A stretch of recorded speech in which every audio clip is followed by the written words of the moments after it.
Imagine un ordre religieux qui n'était pas seulement une armée de moines soldats, mais aussi l'une des institutions les plus puissantes et mystérieuses du Moyen Âge. Fondé en 1119 à Jérusalem, l'ordre du Temple avait pour mission de protéger les pèlerins en Terre Sainte. Mais rapidement, il devient bien plus que cela. Grâce aux dons des nobles, aux privilèges accordés par les papes, aux héritages et aux terres offertes par les rois, les Templiers bâtissent un véritable empire. Ils inventent même un système bancaire révolutionnaire.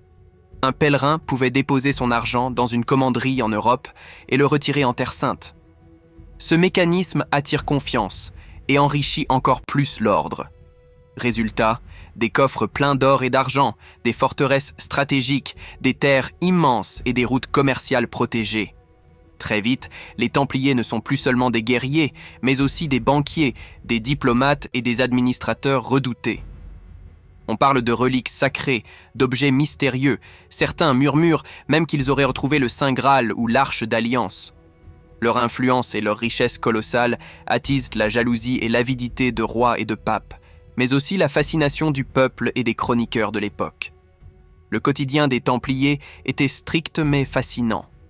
Ils suivaient une règle rigoureuse de prières et de jeûnes, tout en participant à des campagnes militaires et en supervisant des projets économiques et de construction. Chaque commanderie fonctionnait presque comme une petite cité. Chapelle, dortoirs, entrepôts, écuries et ateliers. Leur discipline et leur organisation permettèrent de gérer efficacement des trésors, mais aussi de protéger leurs secrets, que ce soit les itinéraires des convois ou les lieux de dépôt des richesses. Le 13 octobre 1307, tout bascule. Philippe le Bel, roi de France, lourdement endetté envers l'ordre, décide d'éliminer ses membres et de saisir leur fortune. Des centaines de Templiers sont arrêtés simultanément dans tout le royaume, souvent torturés pour révéler l'emplacement des trésors. À la grande surprise de Philippe, aucun trésor monumental n'est découvert. L'or, les bijoux, les coffres semblent avoir disparu. Rapidement, des rumeurs circulent. Certains affirment qu'avant l'arrestation, des convois secrets auraient de quitter Paris pour des destinations inconnues. Certains racontent que des navires chargés de coffres ont pris la mer depuis le port de La Rochelle, direction l'Écosse, le Portugal ou des côtes mystérieuses, tandis que d'autres pensent que des richesses furent enterrées dans des cryptes ou des tunnels souterrains. Même les procès de l'époque montrent que certains Templiers refusèrent obstinément de révéler leurs secrets, renforçant le mystère. Depuis plus de 700 ans, le trésor des Templiers continue de fasciner. Il inspire archéologues, chercheurs et aventuriers. Certains pensent qu'il dort encore dans une commanderie oubliée, caché dans des tunnels ou des cryptes secrètes. D'autres voient dans la franc-maçonnerie, héritière spirituelle de l'ordre, un protecteur de ses richesses. Le mythe s'étend aussi aux objets sacrés, reliques, Saint Graal, voire des manuscrits anciens contenant des secrets sur l'histoire de l'Église et des royaumes européens. Ces récits ont nourri romans, films et jeux vidéo, du Da Vinci Code à Assassin's Creed, donnant au trésor une aura quasi mystique et éternelle. Mais le véritable trésor pourrait être immatériel. L'organisation, le savoir-faire, le réseau bancaire et diplomatique des Templiers représentent une richesse durable qui a traversé les siècles. Chaque forteresse, chaque archive ou manuscrit hérité de l'ordre témoigne de cette influence et de leur vision stratégique exceptionnelle.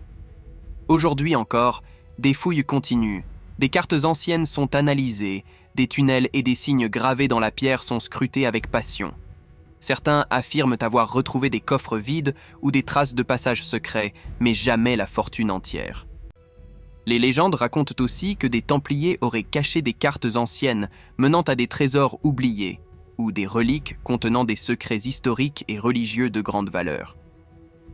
Certains mythes évoquent des pactes secrets avec des ordres religieux ou des rois alliés destinés à protéger ces richesses pendant des siècles. On raconte que certaines commanderies possédaient des chambres secrètes, verrouillées par des mécanismes ingénieux, où des coffres étaient enterrés à des profondeurs inaccessibles. Peut-être que le trésor matériel n'existe pas, ou peut-être qu'il attend, enfoui dans un lieu secret, protégé par des siècles de mystère et de silence. Quoi qu'il en soit, Le trésor des Templiers reste un symbole universel de mystère, de courage et de richesse. Il fascine encore, séduit les imaginations et rappelle que certaines histoires, même après 7 siècles, continuent de captiver le monde entier.